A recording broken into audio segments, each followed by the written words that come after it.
대림절 세 번째 주일 갇혀 있으나 소망을 품은 자라는 제목으로 함께 말씀을 나누고자 합니다. 말씀을 준비하다가 우연히 한 대학생의 블로그에 올라와 있는 이 짤막한 글을 한 편 접하게 되었습니다.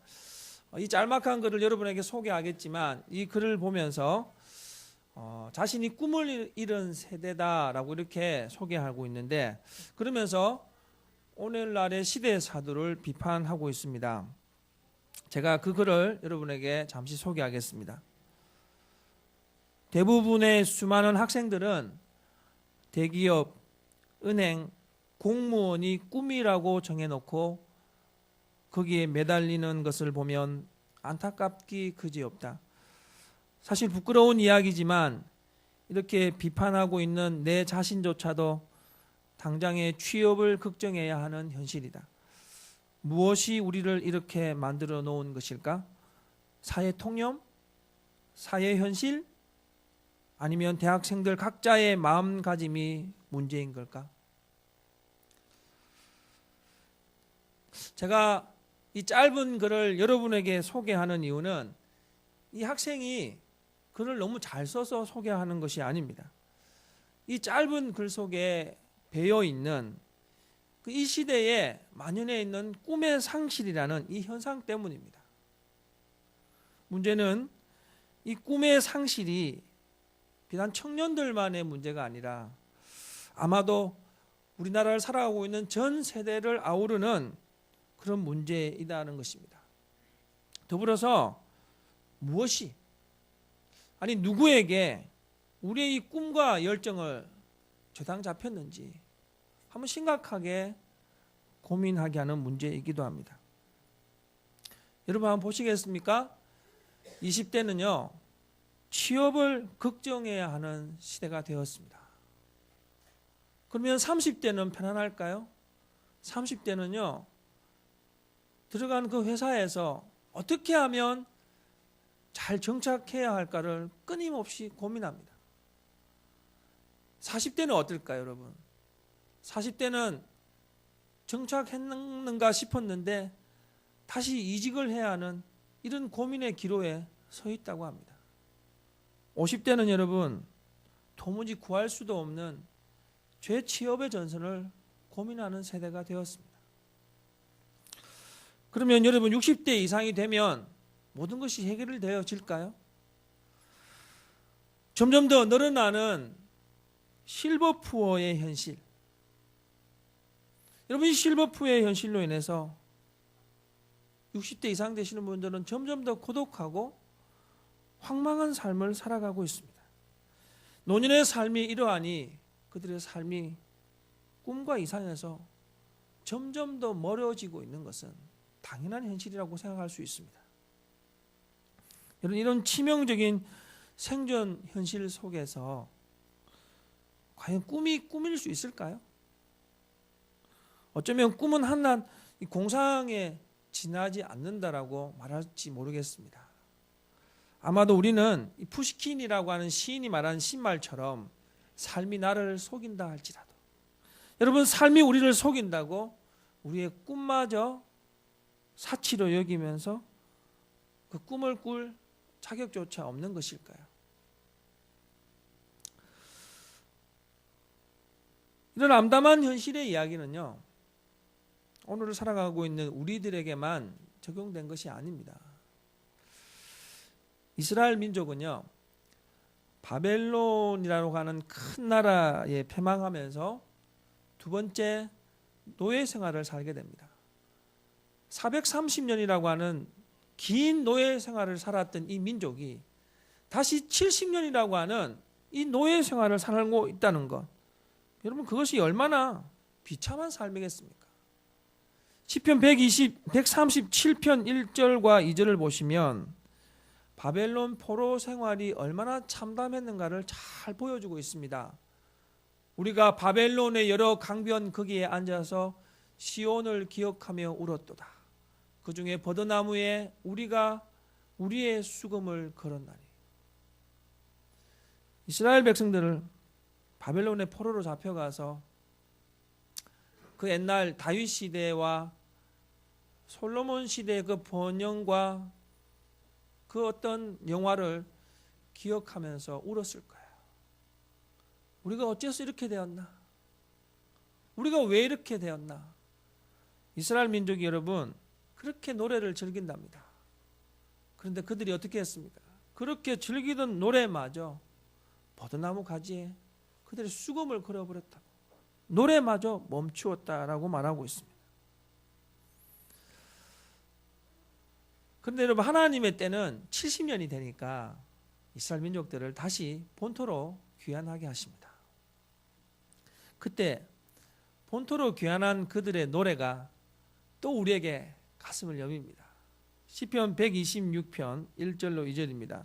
여호와께서 시온의 포로를 돌려보내실 때에 우리는 꿈꾸는 것 같았도다. 그때에 우리 입에는 웃음이 가득하고 우리 혀에는 찬양이 찼었도다. 여러분 정말 70년이라고 하는 그 포로 생활을 마치고 귀환하는 삶이 저기에 표현된 것처럼 정말 꿈꾸는 것 같았을 거예요. 마치 36년의 일제치하에서 오매불망 독립을 갈망했던 우리 민족이 독립한 그날 그 시간이 꿈꾸는 것 같은 것처럼 그렇게 꿈꾸는 것 같았을 거예요. 여러분 그렇게 바벨론에서 귀환한 이스라엘 민족이 돌아와서 제일 먼저 한 것이 무엇인 줄 아십니까? 하나님의 성전을 가장 먼저 새롭게 지었어요. 그들이 본토에 돌아와 보니까 70년의 시간 동안 깨달은 것이 우리나라는, 우리 민족은, 나는 하나님과 함께 살지 않으면 되지 않을 민족이라는 것을 깨달았던 거예요. 그래서 그들이 다짐한 것은 내가 다시 본토로 돌아가면, 예루살렘으로 돌아가면 하나님의 성전을 가장 중심에 짓고 내 마음에도 하나님의 성전을 짓고 그 하나님과 동행하겠다 다짐했던 것이에요. 여러분 그들의 꿈과 그 열정 잠시 잠깐이었습니다. 꿈과 열정은요 정말 현실하고 다른 것 같아요. 본토로 딱 돌아가 보니까 이미 거기에 정착했던 사마리아 사람들과 주변 국가들이 이 유다 공동체가 성전 짓는 것들 집요하게 방해하는 거예요. 야 너네가 왜 성전을 짓냐? 거짓과 엄청난 만행모락으로 성전을 못 짓게 하는 거예요. 그래서 이스라엘 백성들은 꿈과 열정으로 성전을 지으려다가 16년 동안 성전 짓는 것을 중단하게 됩니다. 그뿐 아닙니다, 여러분. 본토에 돌아와서 그들이 꿈꾼 것이 뭐냐면 희망의 삶이었어요. 아, 내가 예루살렘으로 돌아가면 정말 이런 삶을 살아야지라고 희망으로 가득 차 있었는데 돌아와 보니까 그들에게 돌아온 것은 냉혹한 현실이었습니다. 주변의 강한 집단들의 끊임없는 괴롭힘과 기약 없는 이 고단하고 힘든 삶, 앞이 보이지 않는 거예요. 심지어는 어느 누구 하나 그들을 하나로 묶어주려고 하는 리더조차 없었던 거예요. 말 그대로 바닥치는 인생이 되어버린 것입니다. 여러분 정말 이들에게도 희망을 노래하고 꿈꾸는 것이 사치였을까요? 정말 인생이 이런 냉엄한 현실로 인해서 자기를 비하하고 체념하면서 살아가는 것이 우리 인생일까요? 여러분 이런 냉혹한 현실이라는 자리에서 적어도 성도는, 믿음으로 살아가는 성도는 믿음의 심각한 질문을 던질 수밖에 없습니다. 여러분 걱정하지 마십시오. 우리 하나님이 어떤 분이십니까? 믿는 자에게 반드시 답하시는 하나님이세요. 하나님께서는 자기 비하와 체념에 빠져있는 이스라엘 백성들에게 하나님의 사람을 보내셨습니다. 스가랴 선지자를 보내셔서 하나님의 희망의 메시지를 외치게 하셨던 거예요. 오늘 말씀은요, 수천 년 전 시리에 빠져있는 이스라엘 백성들을 향한 메시지이면서 동시에 오늘 믿음으로 살아가는 우리들에게 여전히 앞이 보이지 않고 시리와 체념 속에 살아갈 수밖에 없는 현실 속에 있는 우리들에게도, 믿음의 심각한 고민을 하고 있는 우리들에게도 그대로 동일하게 적용되는 말씀임을 깨닫습니다. 여러분, 대림절 세 번째 주일을 보내면서 우리는 아무리 힘든 현실 속에 서 있어도 우리가 기다리는 이 기다림이 왜 기쁨이고 왜 소망인가를 다시 한번 확인해야 됩니다. 오늘 말씀은 우리의 기다림이 기쁨이고 즐거움임을 우리에게 확인케 합니다. 오늘 말씀을 보시면서 우리가 이 대림절에 예수님을 기다리는 것이 얼마나 기쁘고 얼마나 행복하고 얼마나 즐거운가를 다시 한번 확인하게 되시기 바랍니다. 오늘 말씀 속에 주시는 그 은혜가 여러분과 함께하는 복이 되시길 주님의 이름으로 축원드립니다. 그렇다면 오늘 말씀은 우리에게 무엇을 교훈하고 있을까요? 먼저 하나님은 우리의 모든 고통을 갚아주시는 분이십니다. 하나님은 우리의 모든 고통을 갚아주시는 분이시다. 11절과 12절 말씀 같이 읽겠습니다. 또 너로 말할진대 내 언약의 피로 말미암아 내가 네 갇힌 자들을 물 없는 구덩이에서 놓았나니 갇혀 있으나 소망을 품은 자들아 너희는 요새로 돌아올지니라. 내가 오늘도 이르노라 내가 네게 갑절이나 갚을 것이라. 아멘. 갇혀 있으나 소망을 품은 자들아, 갇혀 있으나 소망을 품은 자들아. 여러분, 이 표현이 너무 감동적이지 않습니까? 저는 이 표현을 보면서 문득 성경의 믿음의 영웅인 욥이 생각났습니다. 욥이 누굽니까? 욥은 당대 최고의 부자였어요. 삶에서 부족한 것이 없던 사람이었어요. 근데 욥은 어떤 사람이었습니까? 하나님 앞에서 경건하고 어려운 사람이었어요. 오죽했으면 사탄이 욥을 시기하고 질투했을까요? 어느 날 욥에게 엄청난 시련이 닥칩니다. 제자반 공부를 하면서 제가 세 번째 지금 제자반을 하는데요. 딱 이 말씀이 꽂힌 어느 날 고통의 시간, 고난의 시간이 점점 이어오는 게 아니라 한순간에 몰려오는 것 같아요. 이 욥에게 닥친 시련이 순식간에 그 많던 재산들, 그 사랑하는 자녀들을 순식간에 다 잃어버리게 됩니다. 산호라면 여러분, 우리가 바라고 소망하는 인생길 가로막는 것들이 참 많은 것 같아요. 가령 그렇게 피하고 싶어서 막 돌아가고 피했던 것들 막 피하고 회피했는데 바로 거기서 만날 때가 있지 않습니까? 이럴 때 난감할, 여러분 얼마나 난감합니까? 간절하게 기대했던 것들이 철저하게 무너지고 실패하는 것, 여러분 이것이 우리 인생에 얼마나 큰 쓴맛인가를 모릅니다. 인생의 쓴맛이 무엇인가를 이렇게 실패하고 무너질 때 우리 맛보게 되는 거예요. 가끔씩 TV를 보면 소주 마시는 분들이 그러더라고요. 소주가 쓰지 않습니까? 여러분, 쓴 소주를 마시면 인상을 찌푸리듯이 우리 인생이 쓴맛을 경험하게 되면 인상을 찌푸리게 돼요. 그런데 욥이 인상을 찌푸려야 할 욥이 다르게 반응하고 있어요. 욥기 1장 21절입니다. 같이 읽겠습니다. 이르되 내가 모태에서 알몸으로 나와 싸운즉 또한 알몸이 그리로 돌아가올지라. 주신 이도 여호와시요 거두시는 이도 여호와시오니 여호와의 이름이 찬송을 받으실지니라 하고. 아멘. 가만히 보니까 믿음이라는 이 경계선에서 나의 소유와 하나님의 소유가 나눠지는 것 같습니다. 믿음이라는 경계선에서 나의 능력과 하나님의 능력이 나눠지는 것 같아요. 어쩌면 욥은요, 너무 큰 자기 인생의 그 고난과 시련 속에서 자신의 소유나 능력이 아무 소용없다는 것을 깨달았던 것 같아요. 그래서 그 처절하게 비참한 그 자리에서 욥이 한 말이 무엇입니까? 하나님, 내 소유도 내 능력도 아무 소용이 없습니다. 결국 인생은 하나님의 능력이고 하나님의 소유라는 것을 그런 고백했던 거예요. 바로 여기에 있어요, 여러분.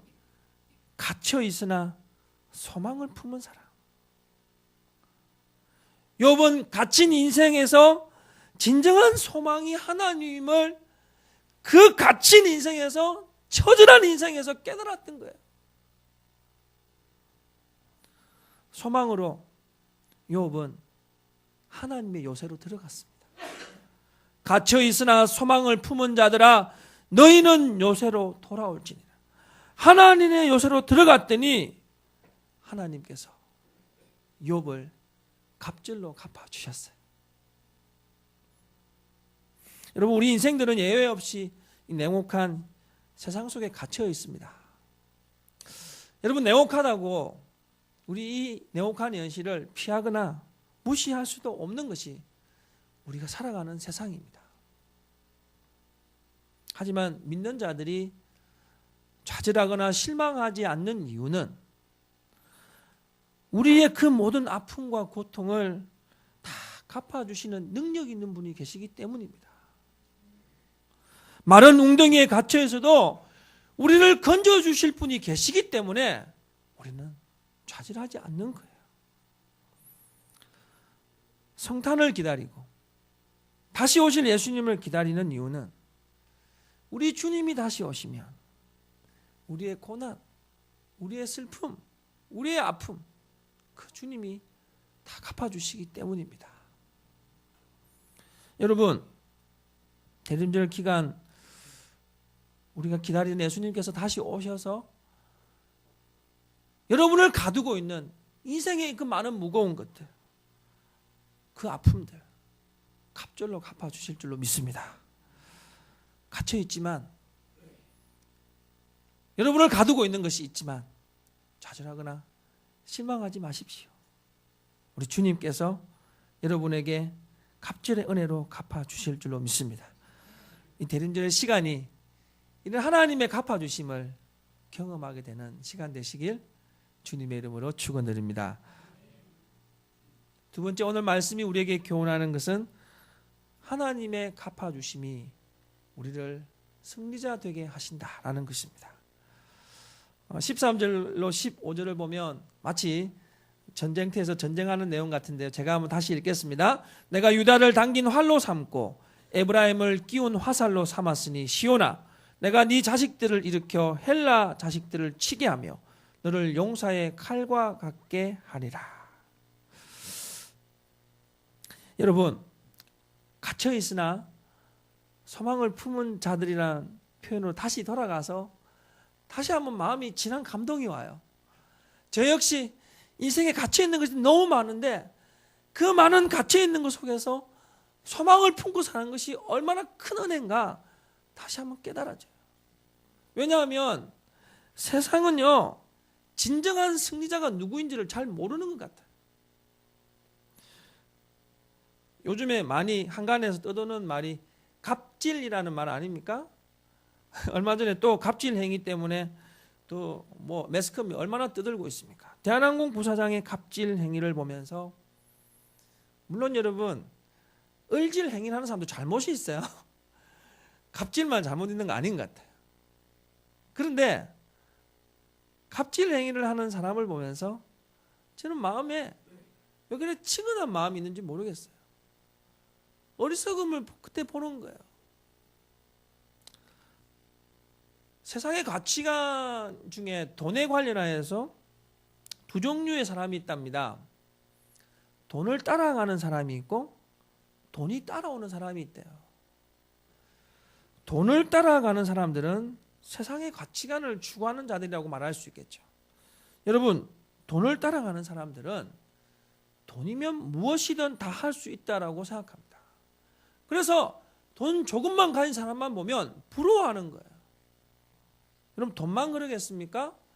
세상에는 사람들이 부러워할 만한 가치관들이 너무 많아요. 사람들은 그래서 높은 명망 있는 집안이나 학벌, 권력이나 명예, 재물이나 힘 같은 것들을 아무런 비판도 없이 맹목적으로 추정하는 거예요. 왜?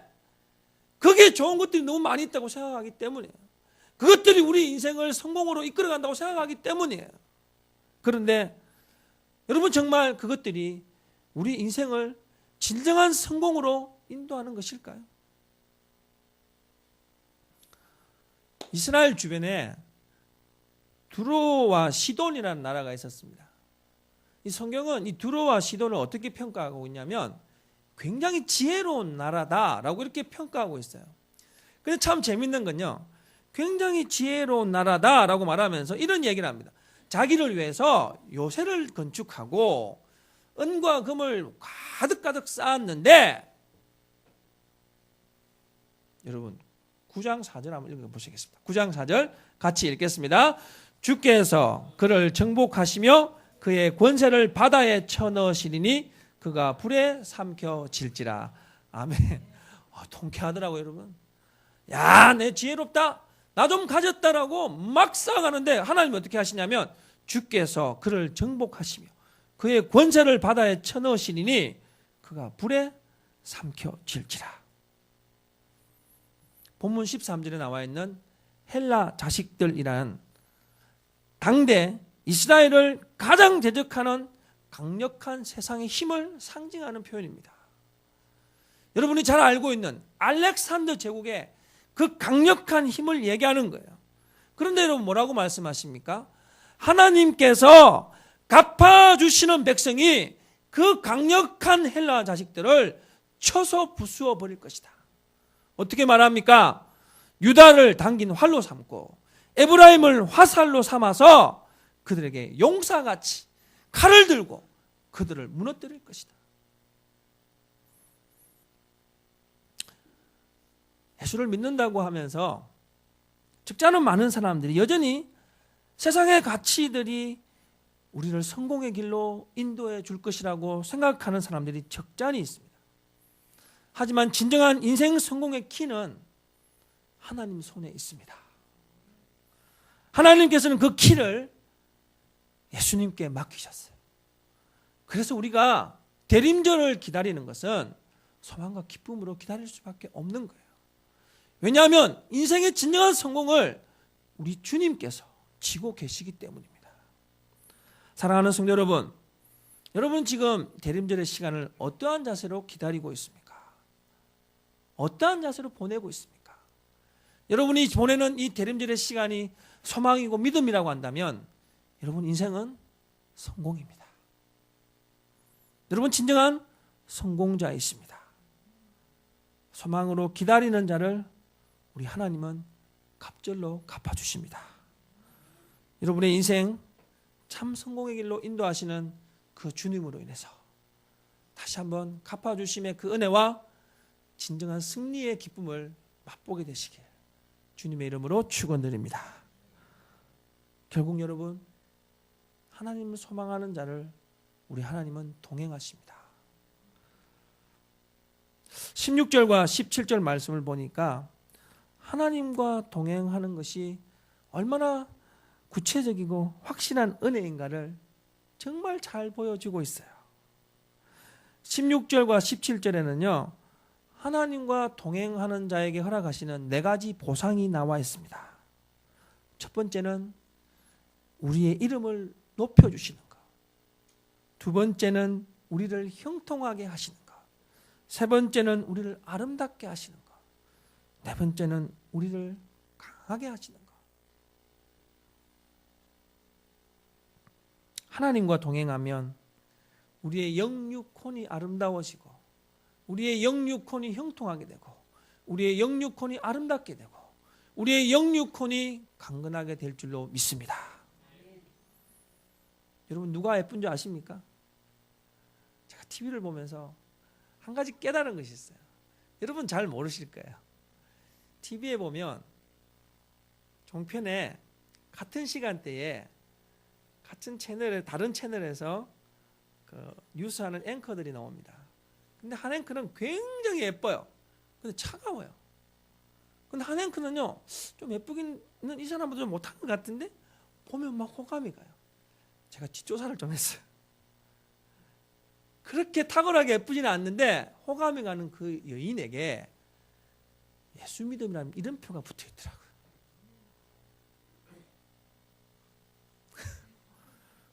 여러분 양옆에 한번 보십시오. 왜 이러십니까, 여러분? 왜 이렇게 생각하십니까? 여러분의 얼굴에 예수 믿음이 얼마나 아름답게 하는가를 여러분이 직접 경험하시기 바랍니다. 옆에 분 한번 보십시오. 진짜 아름답습니까? 아름다우세요? 아름답지 않으면 당신이 아름답지 않은 거예요. 옆에 분이 아름답습니까? 당신이 아름다운 거예요. 여러분, 하나님과 동행하면 하나님은 반드시 보상해 주십니다.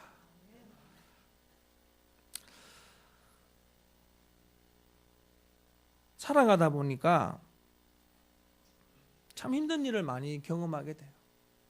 근데 상심하는데 이때 우리 주님이 그렇게 말씀하시더라고요. 상심하지 마라. 그거 잠깐.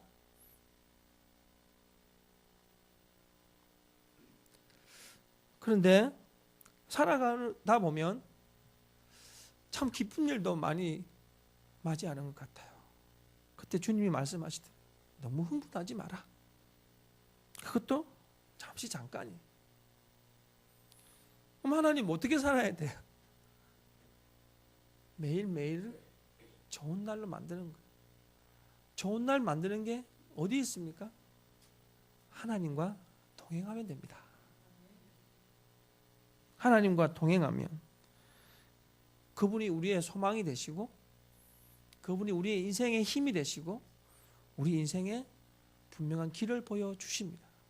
하나님이 우리와 동행하시면 세상 사람들은 내 이름을 소홀히 여겨도 주님이 내 이름을 높여주시고 막혀있는 내 인생길을 형통하게 하시고 추하게 보이는 내 얼굴을 아름답게 만드시고 힘이 없이 처져 있는 나에게 강건하게 하시는 역사를 도와여 주시는 것입니다. 사랑하는 성도 여러분, 하나님과 동행하십시오. 하나님과 함께 걸어가십시오. 우리 주님이 여러분의 인생길 책임져 주십니다.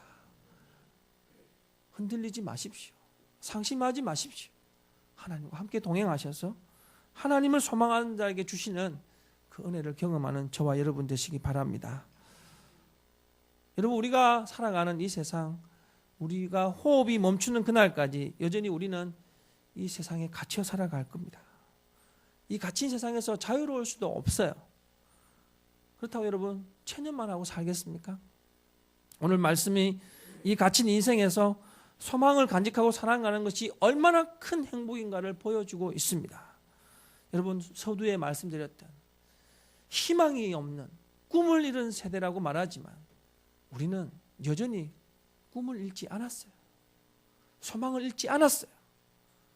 갇힌 인생에서 다시 한번 소망을 간직하고 우리는 그 예수님 바라보며 또 탄력하는 거예요. 우리 하나님께서 그렇게 살아가는 자들에게 예비하신 그 은혜를 여러분 경험하게 되시고 그 은혜로 살아가면서 그 은혜를 누리는 그런 참 지혜롭고 복된 성도들 되시기 바랍니다. 참 부자들 되시기 바랍니다. 그래서 여러분, 이 대림절의 시간을 통해서 여러분의 인생이 그 어떤 인생보다 윤택한 인생 되시길 주님의 이름으로 축원드립니다.